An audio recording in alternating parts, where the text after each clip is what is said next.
Nakakasunog daw ang solar setup.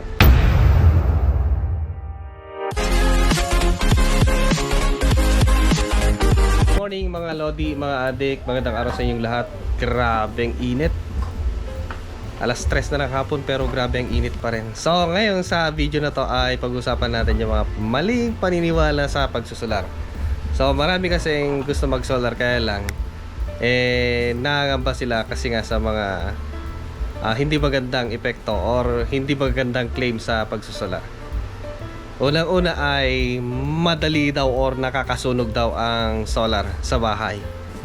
Mali po yun. Unang-una dapat piliin natin yung brand na maganda at matibay. Sabagay may mga inverter naman kaya sabihin natin na low budget sila, hindi pa rin sila madali masira. Nasa gumagamit lang yan, nasa installation lang yan. So hindi naman lahat ng mga mumurahin, hindi naman lahat ng mga low budget madali masira. Pero mas maganda pa rin talaga na mag-settle kayo or mamili ka ng brand na matibay. So nandyan naman. So saktong-sakto yan yung price, matibay siya at garantisado.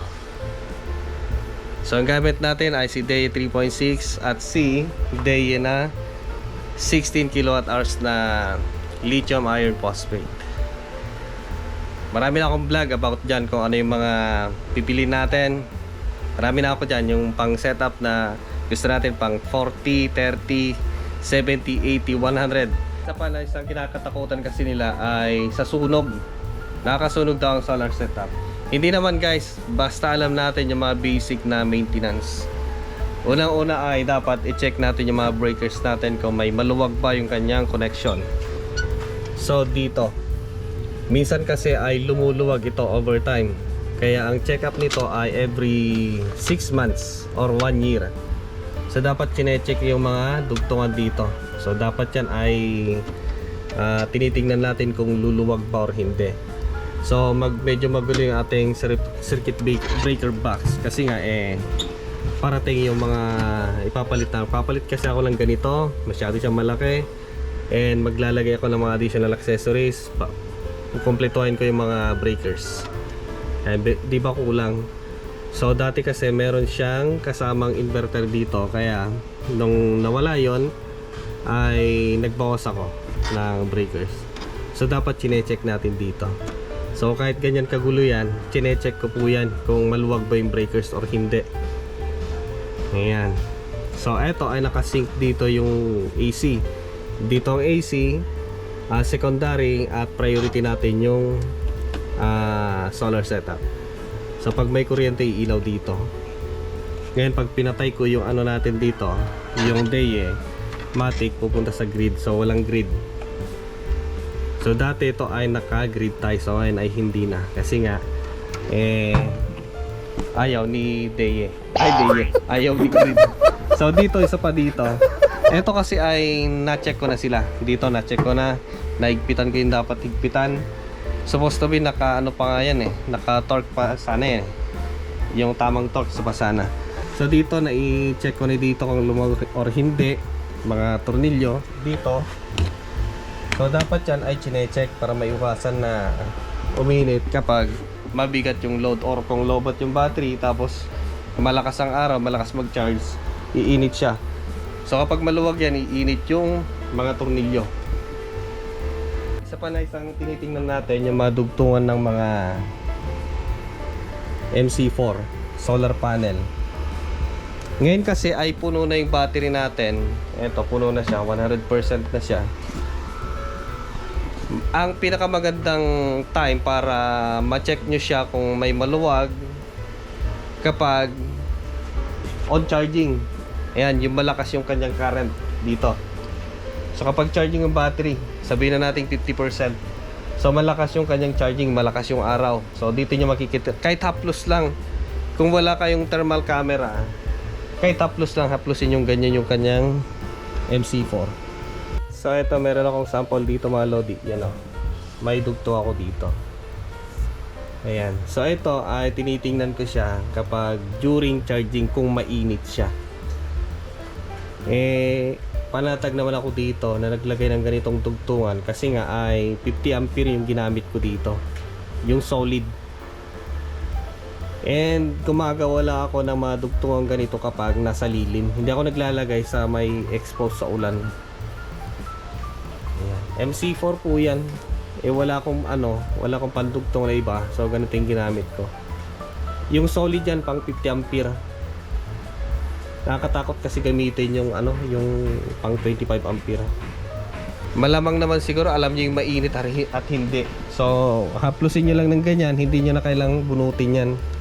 Haplusin yung wire na ganyan kung may mainit. Ayan. Okay. Sa mga high voltage, ito kasi mababa lang naman yung kuryente nito, nasa 198 yata. Ayan. Pag yung hindi siya nakakonect, umaabot siya ng 200. So mababa lang siya. Pero kung yung sobrang taas, ingat-ingat kayo. Alright. So ganun na lang. Kung wala kayong thermal imaging, pwede nyo namang haplusin ng ganyan. Makikita nyo. Pero mas safety talaga. Mas maganda kung meron kayong thermal camera. Igaganyan nyo siya. Kikita nyo kung mainit. So yun yung isa. So ito kasi ay na siya, fully charged na yung battery. Ayan, kaya hindi na siya mainit. Yung mga nagdugtungan lang, kung sakali nagdugtong kayo ng yung wire para sa PV. So yun yung ma-check ninyo. Medyo may kalayuan kasi mga lodi yung ating solar setup.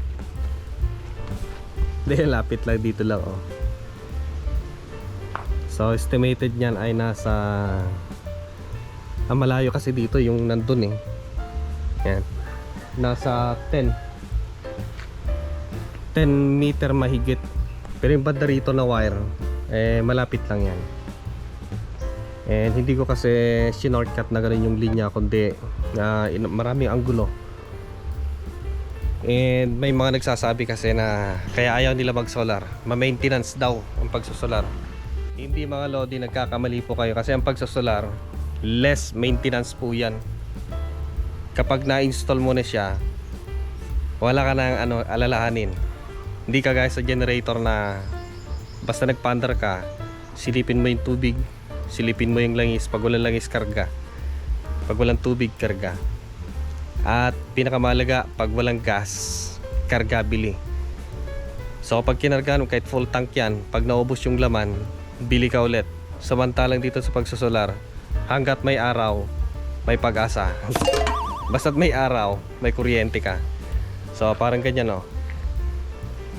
Basta maaraw, basta may liwanag. Kasi nga may maulan na napakaputi nung ulap. So yun, kumakarga pa rin yung malakas. So dito wala kang pinoproblema, wala kang fuel. Ang fuel mo araw. Ma-maintenance ba siya? Sa mga circuit breaker, hindi naman. Matagal yan basta hindi ka makalikot. Hindi ka kung ano-anong ginagawa mo doon. Basta hindi ka makalikot. Wala kang hilig na kumbaga nahiligan mo maglagay ng ganito, ganon. Maglagay ng kung ano-ano, kagaya sa amin na mga kalikot, kung ano-ano naiisipan namin idagdag, magastos talaga. Pero kung ikaw yung tao na kontento na na-install na siya, gagawin mo lang punas-punas. Ayan. Ang tanging maintenance lang po nito ay linis. Linis sa panel, punas-punas doon, higpit sa mga maluluwag, especially ay mag-clearing ka sa mga shading. Grabing alikabok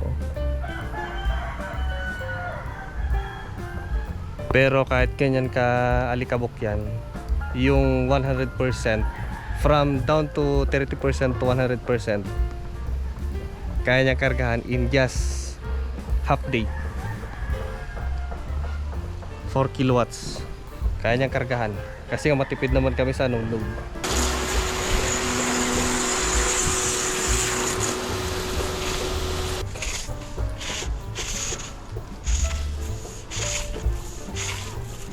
Maglinis ka ng panel mo.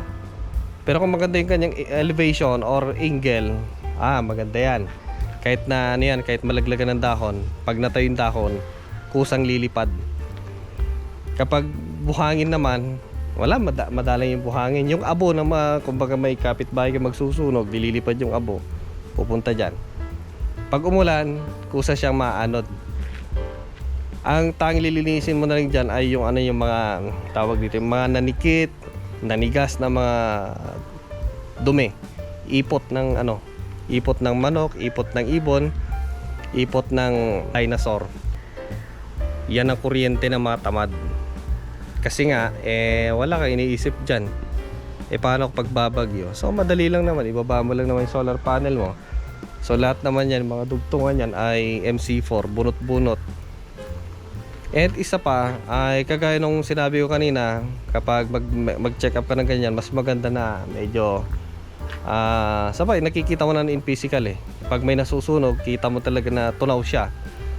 Pero para sa akin kasi as a technician, may alam sa ano, technical, mas gusto ko talaga na ano, yung kumakarga sa battery.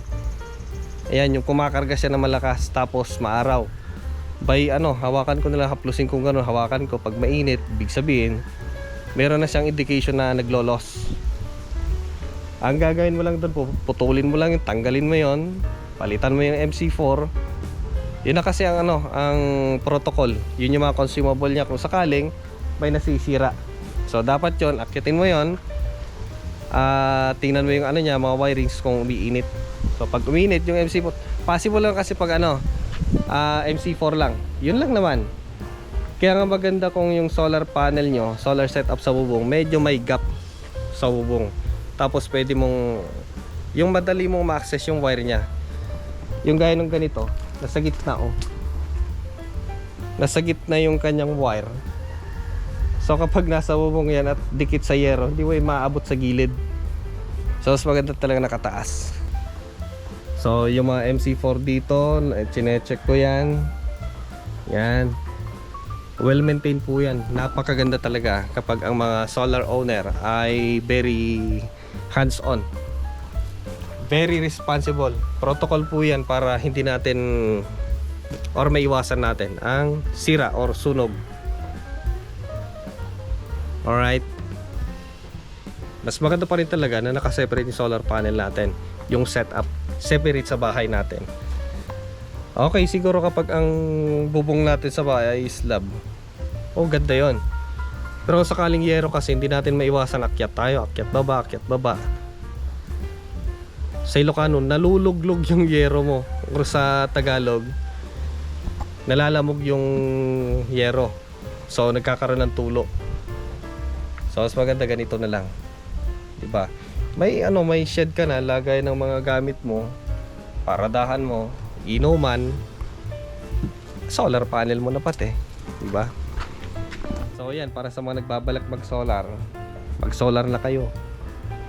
Kasi ang grid, hindi na yan bababa, hindi na yan babalik sa dating presyo. Tataas at tataas yan. Hanggang ano, hanggang gusto nila kasi no choice naman tayo, wala nang iba. Buti nga may solar pa na ano, pwede nating solution and wala naman tayong ibang choice. Buti sana kung may kakompetensya si grid natin, wala, isa lang niya. So gagawin lang niya yung gusto niya, wala tayong magagawa. Wala namang ibang mag-control, diba? So dito, mas maganda na dito. Dito legit na talaga makakatipid ka. Legit na talaga kaya niyang pababain yung bayarin mo into zero. Magastos, yes magastos, pero sulit din naman. Wala kang brownout dito. Sa akin dito, since na-install to, hindi ko pa naranasan magka-brownout. Okay, so sa mga nagbabalak, mag-solar na kayo. Makabawi kayo kay grid.